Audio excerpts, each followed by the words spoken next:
In 1839, a Cuban slave ship called the Amistad sailed from Havana toward Puerto Principe.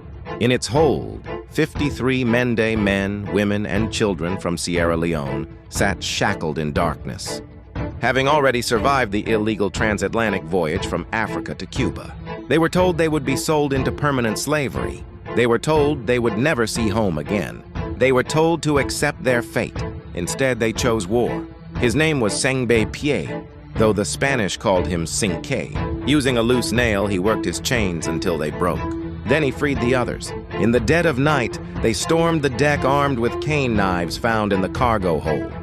They killed the captain and the cook. They seized the ship. And then they made their captives sail, not toward the Americas, but east, toward the rising sun, toward Africa.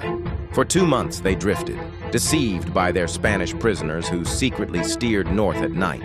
Eventually, they anchored off Long Island, where they were seized by an American naval vessel and thrown into a Connecticut jail. But they had already won the only battle that mattered. They had refused to become property. The Amistad story is singular in its victory, but it was not singular in its spirit. This is the pattern they don't teach you. Resistance began on the ships. Historians have documented hundreds of slave ship revolts, some successful, most crushed with brutal violence.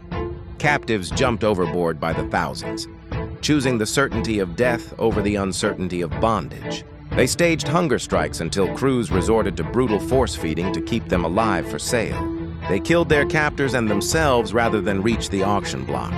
The Middle Passage wasn't just a horror, it was a war, fought in the holds of hundreds of vessels crossing the Atlantic. The lie is the myth of the happy slave, the docile captive who accepted their condition because they knew no better, or because their masters were kind. This narrative was manufactured later in minstrel shows and plantation romances to sanitize the crime. But the record shows that from capture in the African interior to final sale in the Americas, enslaved people fought, with weapons when they had them, with bodies when they didn't, with minds when nothing else remained. The truth is that Black excellence has never been about performing for approval or achieving despite oppression. The excellence was the will to be free, maintained under conditions specifically engineered to break it.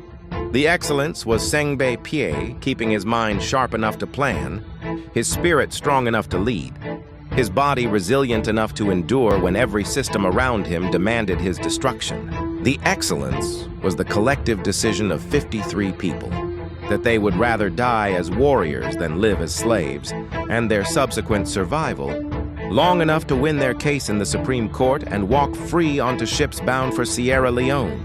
This is what resistance looks like when the odds are total. This is what excellence means when the definition of success is simply remaining human. The Amistad captives didn't just escape.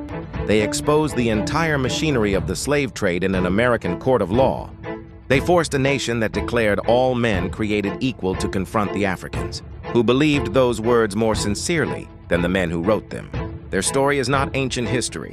It is the foundation of everything that came after, the proof that the will to freedom predates the conditions of oppression and outlasts them too. If this reframing resonates, hit the subscribe button and turn on notifications to follow this series. We go deeper into the psychology of the Middle Passage, the economics of resistance, and how the Amistad case helped expose fractures that would tear the Union apart 3 decades later.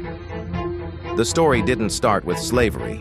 It started with the refusal to accept it.